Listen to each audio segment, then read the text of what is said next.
Psychology behind charisma. My name is Saad from Confident Conversations, and in this video we'll be talking about how you can be a more charismatic person. Point number one of this 3-point video is to focus on warmth.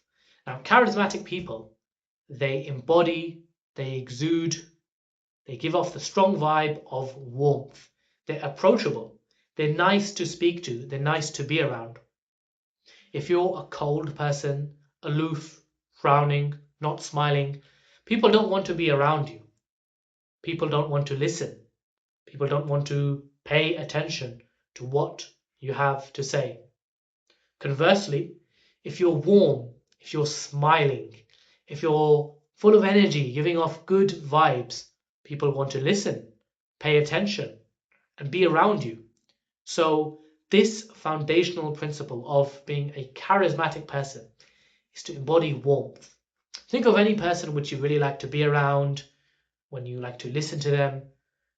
It's most likely they're someone who's possessing a large amount of warmth. They're a warm person when they're speaking, they're friendly, they're great to be around. They're not moody, glum, sort of having a rain cloud over them. So focus on trying to be a warm person, embodying warmth, smiling, being friendly. Maybe you can even ask other people, how much warmth do I give off? Am I someone who's friendly? Am I someone who people like to be around? Get their feedback and work on that area. Point number two on how to work on your charisma is to be someone who's competent in what you're talking about. Now, we all have one or two or maybe even three areas which we know a lot about, which we've spent a lot of time on, which we can talk about for hours. If you're competent in a particular area, that exudes confidence. Competence leads to confidence, which leads to charisma. So if I don't know anything about tennis and I'm talking about tennis, I'm not going to be charismatic. I'm not going to be confident because I don't know about tennis, the rules, the point system, who the umpire or the referee or what competitions are run.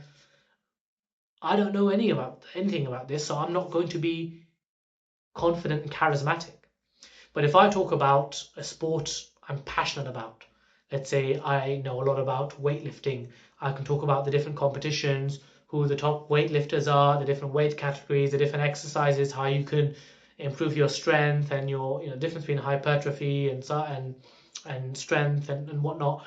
I can talk with confidence and charisma because I'm competent in this area.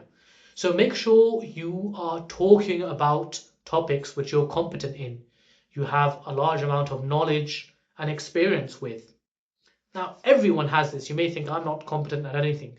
What about your hobbies, your interests? Break down your day, your week. What are the things you spend the most amount of time on? And if you haven't got many things, perhaps it's time you focus on a skill and develop that. It can be something at work, it can be a particular topic you're reading about, some project you're working on. Make sure you're developing yourself.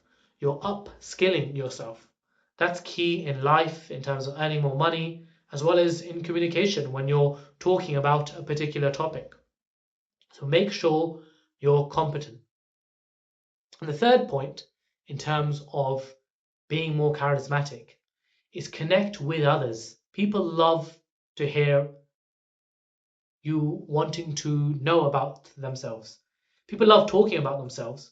So when you're asking about them, you're intrigued, you're asking about their interests, you're eager, you want to know more. People love that. So a key trait of a charismatic person is to focus more on the other person. Ask about them, ask open-ended questions, and take a keen interest.